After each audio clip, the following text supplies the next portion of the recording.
મારી મેરડીએ ન્યાય કરી દીધો સાહેબ. જેને જેને મારી મેરડીનો ભરોસો હોય ને મારી મેરડીના એકવાર બની જાય અને મારા હરિદાદાના વ્યવહારની મારી મેરડી કદાપી કે મારી મેરડી કે એ કાળા માથાનો માનવી મારી ઉપર વિશ્વાસ રાખે ભરોસો રાખે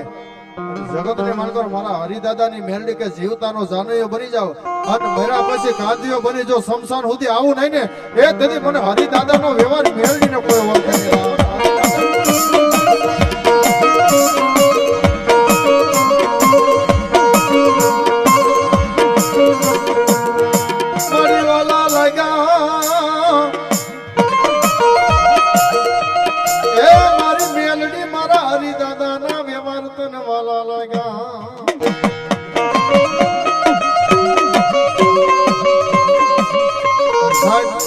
એ માં ભગવતી અહીંયા મેરડી રમતા અમારા હરિદાદાના વ્યવહારની દેવી પણ કેવી માં ભગવતી મેરડી